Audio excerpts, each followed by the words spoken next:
సత్యమైన ఈ అమర్త్యతను ధరించుకున్నప్పుడు విజయమందు మరణము మృంగివేయబడును అని వ్రాయబడినటువంటి వాక్యము నెరవేరును. దేవునికి స్తోత్రం కలుగును. నా ప్రియమైన దేవుని బిడ్డలారా, ఈ ప్రపంచములో జ్ఞానానికి గాని శాస్త్రానికి గాని ఏది నేర్చుకోవాలన్న కావ్యాలకు గాని అనేకమైనటువంటి పుస్తకాలు, మనకు తెలియని దానిని మనము నేర్చుకోవడానికి అనేకమైనటువంటి గ్రంథాలు మనకు అందుబాటులో ఉన్నప్పటికీ జీవిత సత్యాన్ని, జీవితం యొక్క పరమార్థాన్ని తెలుసుకునేటట్టుగా ఈ ప్రపంచానికి దేవుడు తన యొక్క అనగా తన మనస్సులో ఉన్నటువంటి ప్రతి ఒక్క భావాన్ని కూడా తన ప్రజలకు తెలియపరచడానికి ఆయన ఈ ప్రపంచానికి ఇచ్చినటువంటి గొప్ప గ్రంథమే ఆయన పరిశుద్ధ గ్రంథం. హల్లెలూయా. ఈ పరిశుద్ధ గ్రంథము ఎవరి చేతుల్లో ఉంటుందో, ఈ పరిశుద్ధ గ్రంథము ఎవరు తెరిచి చూస్తారో, చదువుతారో, ధ్యానిస్తారో వారు అన్ని నామముల కన్నా పైనామం అని అన్నట్టుగా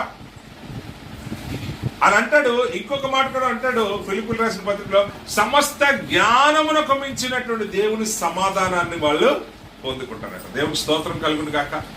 ఈ ప్రపంచములో ఏదైతే మనము తెలియాలి అని వెతుకుతున్నామో, దాన్ని సంపాదించుకోవాలని నేను వెతుకుతున్నామో, అటువంటి జీవిత సత్య పరమార్థాన్ని మన ప్రభు రక్షకుడైన యేసుక్రీస్తు ద్వారా ఈ లోకానికి తెలియపరిచినటువంటి గొప్ప దేవుడు, మనం ఆరాధిస్తున్నటువంటి దేవుడు. దేవునికి స్తోత్రం కలుగును గాక.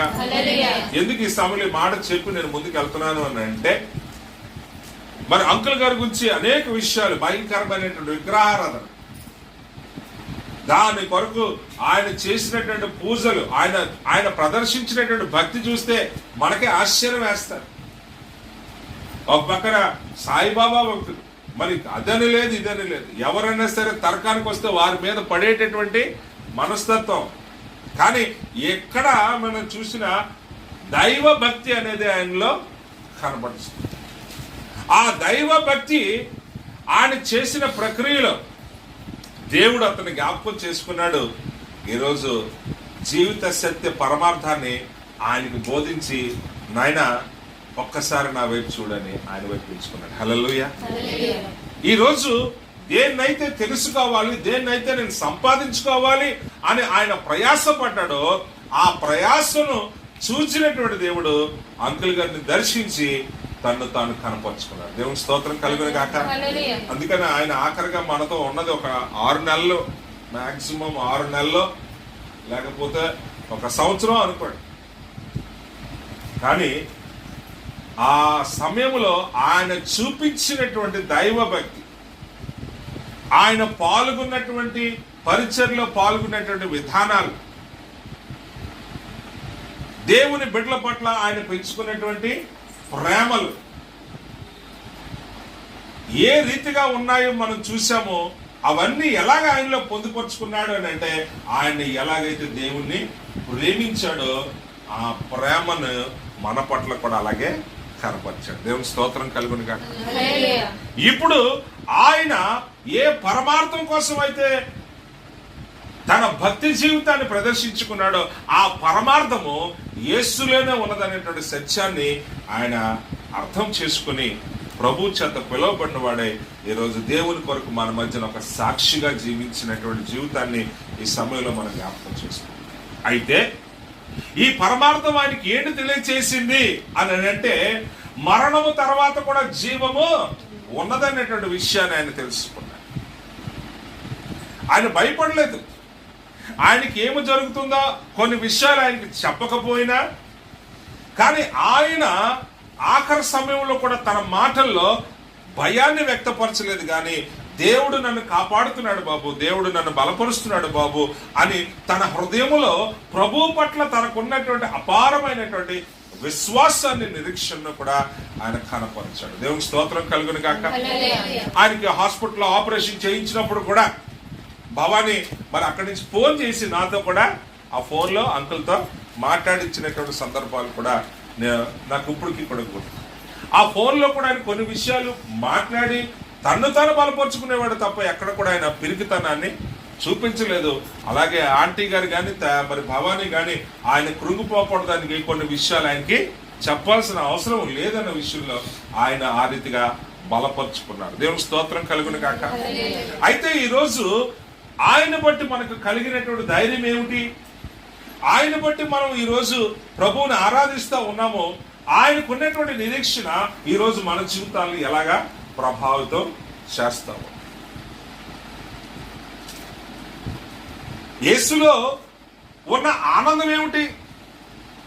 యేసునందున్న వారికి శిక్షా విధి లేదు అన్న ఒక మాట గొప్ప ధైర్యాన్ని ఇస్తే, ఆయన యందు విశ్వాసం ఉంచిన ఆయన బిడ్డలక మరణము కూడా వారిని ఏమీ చేయలేదని మరణం మీద కూడా భయం లేకుండా ముందుకు వెళ్ళేటటువంటి వారే దేవుని బిడ్డ. హల్లెలూయా.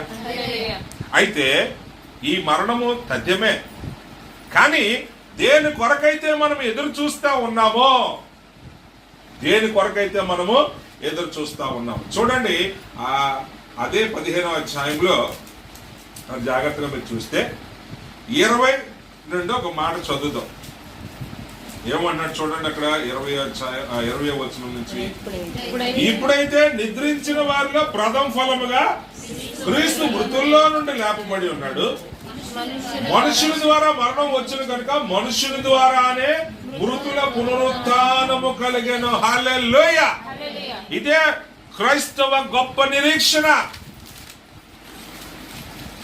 దీన్నే మరి యోబు గ్రంథంలో యోబు గారు అంటున్నారు, నేను చావను, నేను సజీవుడనై నా ప్రభువుని, నా విమోచకుడిని నా కనులారా నేనే చూస్తాను అన్నటువంటి గొప్ప నిరీక్షణ యేసులో ఈరోజు మనము కలిగి ఉన్నాము. దానికి కారణం ఏంటంటే పౌలు తెలియజేస్తున్నాడు, మనందరికీ ఆ నిరీక్షణ కలుగజేసిన ఆ ప్రభు రక్షకుడని యేసే మరణమును జయించి తిరిగి సజీవుడిగా లేచి ఆయన యందు విశ్వాసం ఉంచు వారికి ఇంకెన్నడూ కూడా మరణించుకున్నట్లు యోహాను సువార్తలో ఉన్నటువంటి ఆ 11వ అధ్యాయంలో రాయబడినటువంటి ఆ మాటను మరొకసారి మనం జ్ఞాపకం చేసుకున్నట్లయితే ఆ 23 నుంచి 26 వరకు ఉన్నటువంటి ఆ మాటలను ఏమిటి ఆయన జ్ఞాపకం చేశాడంటే ఏమంటాడు చూడండి, పునరుత్థానమును నేనే, జీవమును నేనే అని అంటూ అక్కడ ఏమంటాడు చూడండి, నా యందు విశ్వాసం ఉంచువాడు చనిపోయినను బ్రతుకును, బ్రతికి నా యందు విశ్వాసం ఉంచువాడు అన్నాడు మరి ఎన్నటికి కూడా చనిపోడు. హల్లెలూయా. మళ్ళీ 1 కొరింథీయులు 15వ అధ్యాయం 20వ వచనంలోకి వచ్చాను. కాబట్టి అటువంటి గొప్ప నిరీక్షణ ఈ రోజు మనము యేసు ప్రభువులో పొందుకున్న ఆ నిరీక్షణ మన మరి అంకుల్ గారు అయినటువంటి సముద్రం గారు కూడా తెలుసు. అంతే సంతోషంగా వెళ్ళిపోయాడు. ఇంకా చెప్పాలంటే మీ అందరికీ కూడా ఆయన చూసే అవకాశం కలగలేదు. ఆఖరిగా ఆ బ్యాగ్ లో ఉన్నటువంటి చిన్న ప్లాస్టిక్ ఫేస్ చూపించినట్టు కొంత పెడతారు కదా ఆ కఫిన్ కవర్స్ లో, అట్లీస్ట్ ఆ కఫిన్ కవర్ లోనైనా ఆ చీకట్లో చూసేటటువంటి అవకాశం నాకు దొరికింది. కానీ ఇక్కడ మనకున్నటువంటి నిరీక్షణ మనం జ్ఞాపకం చేసుకున్నట్లయితే ఆ తర్వాత వచ్చిన అంటాడు చూడండి, మనుషుని ద్వారా మరణం వచ్చిన కనుక మనుషుని ద్వారానే మృతుల పునరుత్థానమును కలిగెను. ఆదామునందు అందరూ ఎలాగో మృతి పొందుతున్నారో అలాగే క్రీస్తునందును అందరూ బ్రతికింపబడుదురు. ప్రతివాడు తన వరుసలో బ్రతికింపబడును. ప్రథమ ఫలము క్రీస్తు, తర్వాత క్రీస్తు వచ్చినప్పుడు ఆయన వారు బ్రతికింపబడుదురు. హల్లెలూయా. ఇప్పుడు గమనించండి, దేవుని బిడ్డలకు మరణము వారి మీద అధికారము చేయడానికి వీల్లేదు. ఎందుకంటే యేసు ప్రభు అనేటటువంటి ఒక నామము ధరించిన వారై వారి జీవితములలో యేసు ప్రభువునందు ఉంచినటువంటి ఆ విశ్వాసము వారిని గొప్ప నిరీక్షణకు ఆధారభూతులుగా చేసేసింది. ఎందుకంటే ఆయన యందు విశ్వాసం ఉంచేవాడట ఎన్నటికీ చనిపోడు, ఎన్నటికీ చనిపోడు. కాబట్టి ఇప్పుడు క్రీస్తు వచ్చినప్పుడట వారందరూ కూడా ఏంటంటారు అవుతారంటే వారి వరుసల్లో వారు తిరిగి లెగుస్తారు అన్నటువంటి విషయాన్ని ఇక్కడ మనము జ్ఞాపకం చేసుకోవాల్సిన వారుగా ఉన్నాం. అయితే ఇక్కడ ఒక విషయాన్ని మనం ఖచ్చితంగా అర్థం చేసుకోవాలి. పాత నిబంధనలో ఎక్కడా కూడా నరకం గురించి ఆయన రాయలేదు. ఒకటే రాశాడు. ఏమిటి రాశాడంటే, వీరు నా మాటలు వింటలేదు కాబట్టి వీరు నా విశ్రాంతిలోకి ప్రవేశింపరు. ఇక్కడ జాగ్రత్తగా మీరు గమనించండి దేవుని బిడ్డలారా. ఇప్పుడు క్రైస్తు యొక్క సంఘము జాగ్రత్తగా పరిశీలించాల్సిన విషయాలు ఏమొచ్చినట్టండి, పాత నిబంధనలో వారు నా విశ్రాంతిలోనికి ప్రవేశింపరు అనగా అర్థం ఏమిటి, నేనున్న చోటన వారికి ప్రవేశం. ఆ ఉన్న చోటన ఏముందో కూడా దేవాది దేవుడు ముందుగానే తెలియజేశాడు. మరణం గురించి చెప్పాడు. ఏమిటి చెప్పాడు అని అంటే, నీవు మంటి నుండి తీయబడుతుంది కాబట్టి నీవు మంటికే చేరిపోతావు అని అన్నాడు. అక్కడ కూడా ఆయన పరలోకములో ఉన్నటువంటి ఆ సంతోషాన్ని అక్కడ ఆదాము కూడా చెప్పలేకపోయాడు. ఆఖరికి ఇశ్రాయేలు కూడా చెబుదాం అనుకున్నా దాన్ని కూడా వీళ్ళు వినేటటువంటి స్థితిలో, అర్థం చేసుకునే స్థితిలో లేరని నా విశ్రాంతిలోకి. కానీ ఈరోజు మనమందరం కూడా గ్రహించాల్సిన గొప్ప విషయం ఏంటంటే, తన హృదయములో ఉన్నటువంటి మన పట్ల ఆయనకు ఉన్నటువంటి ప్రేమను ఆయన తన ప్రభు రక్షకుడైన అనగా తన కుమారుడైన యేసుక్రీస్తు ద్వారా మనందరికీ కూడా తెలియజేశాడు. దేవునికి స్తోత్రం కలుగును గాక. ఎందుకు? నశించిపోతున్న వారిని వెతికి రక్షించడమే కాదు, మీరందరూ కూడా నేనును తండ్రిని ఏకమైన అక్కడ మీరును మా యందు ఏకమై ఉండి మీరు మాతో కూడా ఉండునట్లు. హల్లెలూయా.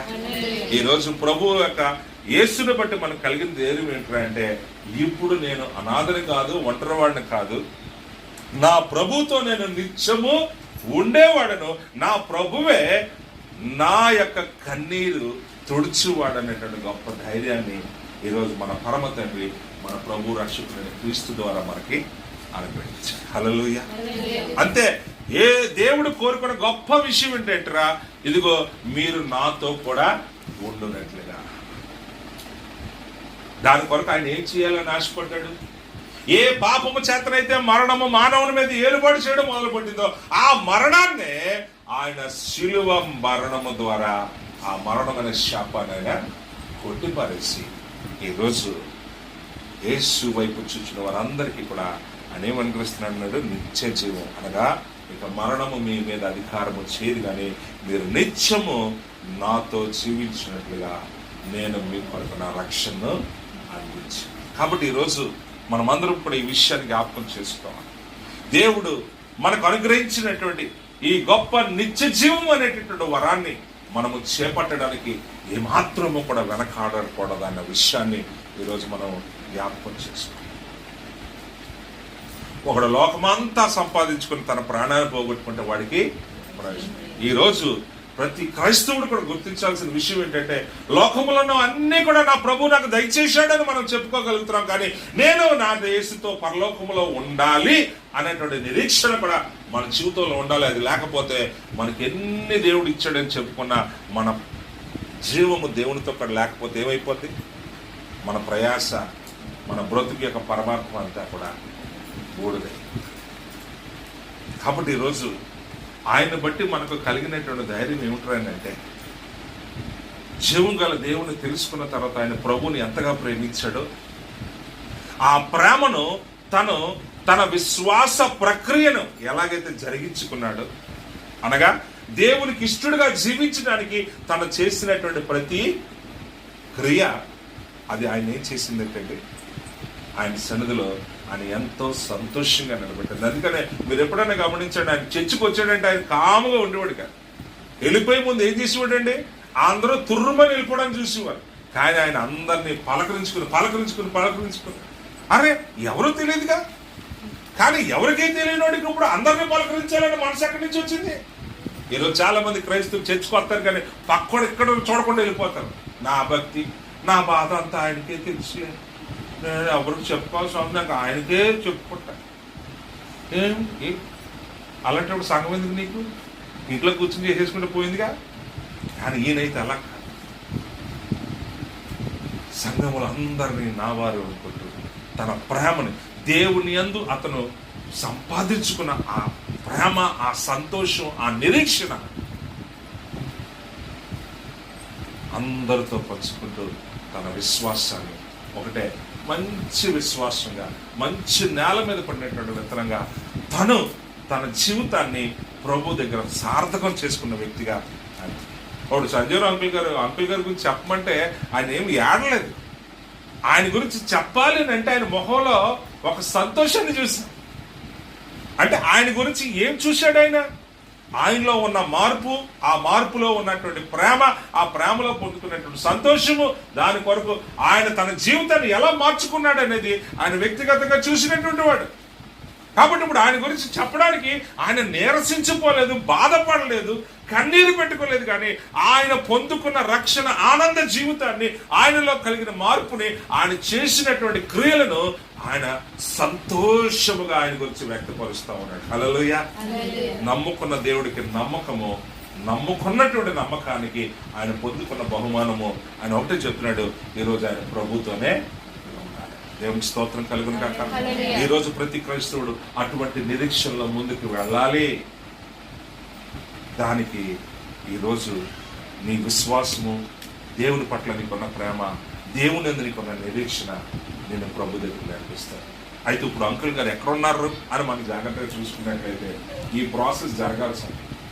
ఈరోజు మనం చదువుకున్న ప్రాసెస్ జరగాలి.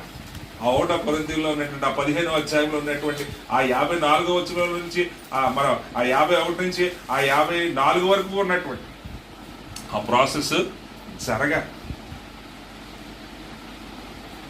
ఎప్పుడు జరుగుద్ది?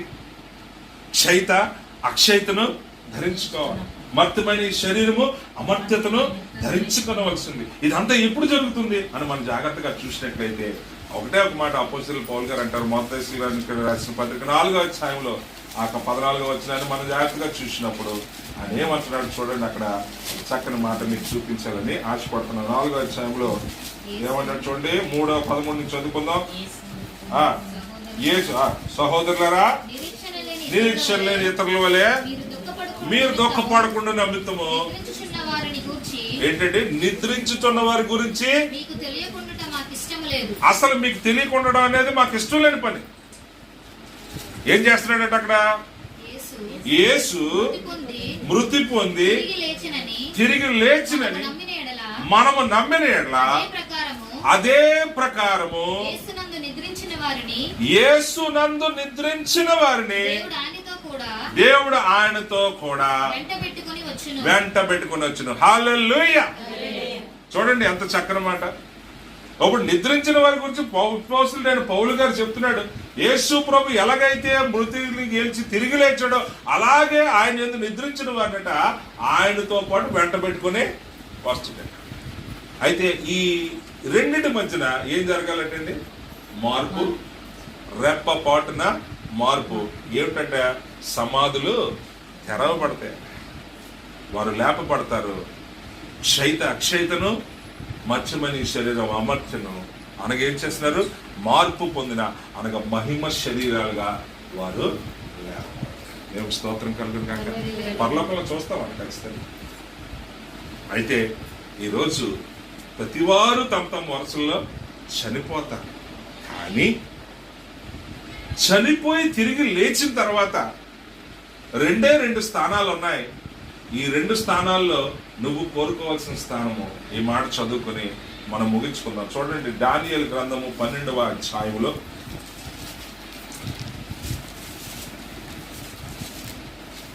2వ వచనాన్ని చదువుకుందాం. దానియేలు గ్రంథము 12వ అధ్యాయము 2వ వచనం.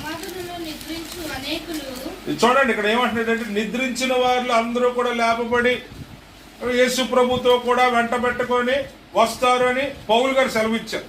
ఇప్పుడు ఆ నిద్రించిన వారిలో కూడా మళ్ళీ కొన్ని గ్రూపులు ఉన్నాయట. ఆ గ్రూపుల గురించి ఇక్కడ చెప్తున్నాడు, చదవండి అమ్మా. మరియు సమాధులలో నిద్రించు అనేకులు. చూడండి, ఇక్కడ మేలుకొంటారు. నిత్యము అనుభవించుటకును, కొందరు నిందల పాలవుటకును, నిత్యముగా హేళవుటకును. ఇదేంటి బాబు, బతుకున్నంత కాలం పడ్డ బాధ అంతా ఇంకా ఉందా మాకు? నిజమే, ఇంకా ఉంది, ఇంకా ఉంది. కానీ దాన్ని తప్పించుకోవడానికి ఆయన ఎంచుకున్న మార్గము యేసయ్య మార్గం. హల్లెలూయా. ఎందుకో తెలుసా? నిద్రించిన వారు, సమాధుల్లో నిద్రించిన వారు అందరూ మేలుకుంటారు. కానీ కొందరు ఏం చేస్తున్నారటండి? నిత్య జీవం అనుభవించుటకు, నిత్య జీవం అనుభవించేటటువంటి స్థలం ఒకటి ఉందటండి. నిందల పాలు నిత్యము హేయులగినట్లుగా ఒక స్థలము. ఇది ఎవరన్నా చెప్తారంటే బైబిల్ ఒకటే. ఎందుకంటే సృష్టికర్త అయిన దేవుడే తన సృష్టించిన ఆ రహస్యాలన్నీ తన బిడ్డలతోనే చెప్తాడు. ఈరోజు యేసుక్రీస్తు ద్వారా మనకు కలిగిన ధైర్యం ఏమిటనగా, ఆయన ద్వారా మరణము ఈ లోకానికి ఆదాము ద్వారా ఎలాగొచ్చిందో ఆయన ద్వారా మళ్ళీ మనకు పునరుత్థానము. ఆ పునరుత్థానము కూడా యేసు ద్వారా యేసులోనికే వెళ్ళాలనేటువంటి విషయాన్ని కూడా బైబిల్ మనకు తెలియజేస్తుంది. ఈరోజు సంగమ ఈ విషయాన్ని మనం ఎప్పుడు కూడా జ్ఞాపకం చేసుకోవాలి. మార్పు పొందాడు. మార్పు పొందినటువంటి ఆ వ్యక్తి నిద్రించి లేచిన తర్వాత కూడా మార్పు పొందాడు. అక్షయతను ధరించుకుంటూ అమర్త్యమనే శరీరము, మత్స్యమనే శరీరము అమర్త్యతను ధరించుకుంటూ ఆయన ఎక్కడికి వెళ్తాడేంటండి? ఆయనతో కూడా వెంట పెట్టుకొని వచ్చేటటువంటి ఆయన చూన్న చోటుకి ఆయన. ఈరోజు అటువంటి నిరీక్షణ మనం కూడా కలిగి ఉండాలి. సౌందర్య గారు సంపాదించుకున్నారు. హల్లెలూయా. నమ్ముకున్న విశ్వాసాన్ని తన జీవితంలో ఒమ్ము కానివ్వలేదు. కానీ నేను నమ్ముకున్న దేవుడు గొప్పవాడు, ఆయనలోనే నా నిత్య జీవము, ఆయనలోనే సంతోషమని ఆయన జీవించిన ఆ విశ్వాస దినాలు కొన్ని నెలలు, కొన్ని సంవత్సరమే అవ్వచ్చు. ఆయన యొక్క మార్పుని మనందరి మధ్య కూడా ప్రదర్శించుకున్నాం. ఈరోజు మన సంతోషాన్ని కూడా అలాగే మనం ప్రదర్శించుకున్నాం. ప్రభువునందు నిరీక్షణ లేని ఇతరుల వల్లే కాదు, కానీ నిరీక్షణ కలిగిన వారు రాబోయే క్రీస్తు రాజ్యంలో నేను కూడా ఉంటాను అన్నటువంటి ఆ గొప్ప నిరీక్షణ, ఆ ఆనందాన్ని మనం కూడా పొందుకొని, అంకుల్ గారు మరి సమాధులు తెరవబడే సమయం అతి సమీపంగా కడబోర బ్రోగేటటువంటి సమయం ఆస్థానం అయిపోతాం. అది ఎప్పుడో మనకు తెలియదు, కానీ ఆయన కృప మనకు తోడుగా ఉంటే రెప్పపాటున మార్పు పొందుదామని ఈరోజు మనం చదువుకున్న వాక్యంలో ఆ సత్యం. ఆ రెప్పపాటున మార్పు పొందే ఆ వరుసలో మనం కూడా ఉండాలి. మనము ఆయనతో పాటు ఉండేటటువంటి కృపను పొందుకోవాలన్న ఆశతోనే మనకు దేవుడిచ్చిన ఈ జీవితాన్ని ఆయన విశ్వాసంలో, ఆయనకు నమ్మకంగా, ఆయన ఇష్టపడే విధంగా, ఆయన మనసును మనకు దోచుకునే విధంగా మనమందరం కూడా ఆ రీతిగా ముందుకు కొనసాగుదాం. అటువంటి కృప దేవుడు అమ్మ జాంటి గారికి, భవానీ గారికి, బాబు గారి కుటుంబాన్ని కూడా దయచేయాలని, అలాగే మనందరికీ కూడా అటువంటి ఆశతో మనం ముందుకు వెళ్ళాలి, మన జీవితాలను సార్థకం చేసుకోవాలని ఆశతో దేవుడు ఈ మాటలు మన వీరిలో దీవించి ఆశీర్వదించును గాక. ఆమేన్. దేవునికి స్తోత్రం కలుగును గాక. హల్లెలూయా. మరి ఈ సమయంలో భవానీ గారు కానీ, అమ్మాజీ గారు కానీ వచ్చి కృతజ్ఞత వచ్చిన గారి ప్రార్థన ఆశీర్వాదంతో ముగించు.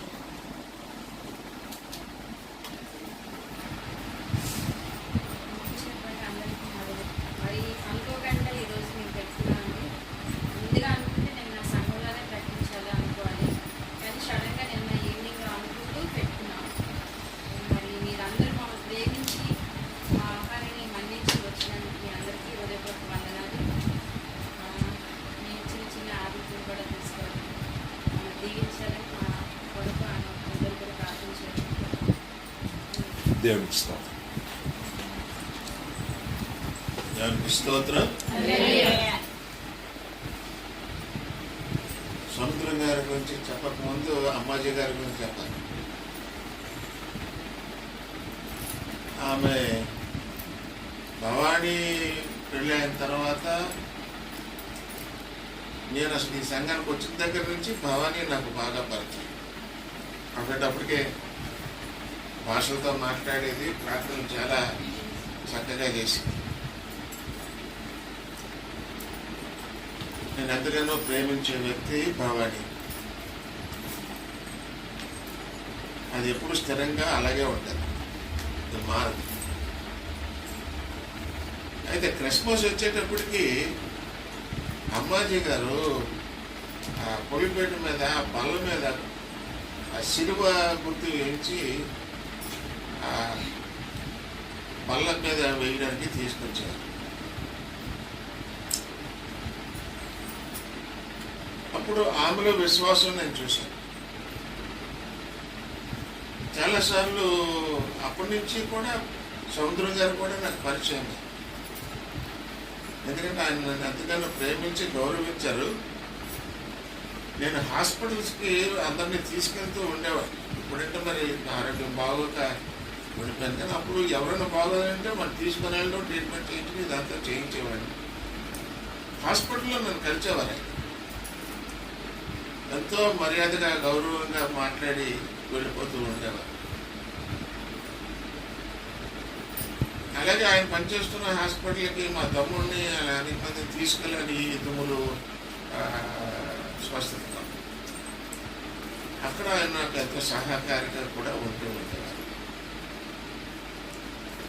నేను అమ్మాయి గారితో అనేవాడిని, అమ్మ మరి విశ్వాసంలో మీరు ఉన్నారు కదా, మీరు బాప్తిజం తీసుకోండి అంటే అమ్మాజీ గారు చెప్పే సాక్షి ఏంటంటే నా భర్త తీసుకోలేదు, ఆయనతో పాటు తీసుకుంటే ఆయనతో పాటు తీసుకుంటారు అంతే. ఆమె కూడా బాప్తిజం తీసుకోలేదు. అయితే విశ్వాసతులు ఉన్నారు. పండగకి పబ్బలకి చెప్తూ వచ్చి కూర్చునేవారు ఎంతో చక్కగా. అయితే ఒకటే చెప్పేవారు అమ్మాజీ గారు, ఆయన గురించి ప్రార్థన చేయండి. కనుక ఆయన గురించి ప్రార్థన చేస్తూ ఉండేవాడు. ఆయన ఎలాగైనా సరే మీరు రక్షణలో పిలుచుకోవాలి తండ్రి. అయితే దేవుని యొక్క పిలుపు ఎప్పుడు ఎవరికి వస్తుందో తెలియదు. ఆ పిలుపు వచ్చే వరకు ఎవరు కూడా దేవునిలోకి రాలేరు. మనందరం కూడా ఆయన పిలుచుకుంటేనే దేవునిలోకి వచ్చాం. కానీ అది మనం నిలబెట్టుకోవాలి. అది నిలబెట్టుకోకపోతే మరి దేవుడు కూడా ఏం చేయలేడు. అలాగే ఆయన మరి భవాని ఆయన కొరకు చాలా ప్రార్థన చేసేది. భవాని ధైర్యంగా ఆయనతో మాట్లాడేది. అమ్మాజీ గారు కూడా ఆయనతో అంత ధైర్యంగా మాట్లాడేవారు లేదు నాకు తెలియదు, కానీ భవాని మటుకు ఆయనతో చాలా ధైర్యంగా మాట్లాడారు. భవాని ఇరువురు కొడుకులు కూడా ఆయనతో ఆడుకునేవారు, అంత క్లోజ్. మరి వారు ఎంతగానో ఫోర్స్ చేశారు. ఆయన ఎంత ఫోర్స్ చేసినా సరే ఆయన మటుకు తొందరపడలేదు.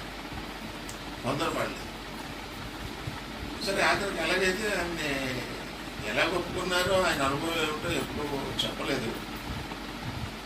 కానీ తిరిగి ఒకరోజు సడన్గా నా దగ్గరకు వచ్చి, అయ్యా నేను బాప్తిజం తీసుకున్నాను. దేవుడి స్తోత్రం అనుకున్నాను. సరేనయ్యా తప్పకుండా తీసుకుంటాను కానీ అని చెప్పేసి దాని తర్వాత మరి అమ్మాయి గారు ఆయన కూడా మరి ఒకసారి బాప్తిజం తీసుకున్నారు. తీసుకుని చక్కగా దేవునిలో పాల్పడ్డారు. మరి మిగతా విషయాలు అందరూ చెప్పారు, దానికి నేను చెప్పాల్సిన అవసరం లేదు. చక్కగా పాడేవారు. నేను ఎలా చెప్తే అలాగే చేశాను. నేను పాటలు పాడేటప్పుడు నేను కొన్ని డైరెక్షన్స్ ఇస్తూ ఉంటాను, మీకు తెలుసు కదా. ఆ డైరెక్షన్స్ ఆయన ఆచరిస్తూ ఉంటాను. అంత చక్కగా ఆయన ఎదిగాడు. కనుక బహుమానం అనేది దేవుడి చేతిలో ఉంది. ఆయన ఎవరి క్రియలను బట్టి వారికి ఏమిస్తానన్నాడమ్మా? ప్రతిఫలం ఇస్తానన్నాడు, చేతులు ఇస్తాడు. కనుక ఆయన్ని బట్టి దేవుడు ఆయనకి ఇస్తాడు. మనల్ని బట్టి ఏమిస్తాడనేది మనకు తెలుసు. మనం ఎవరిని అడగక్కర్లేదు.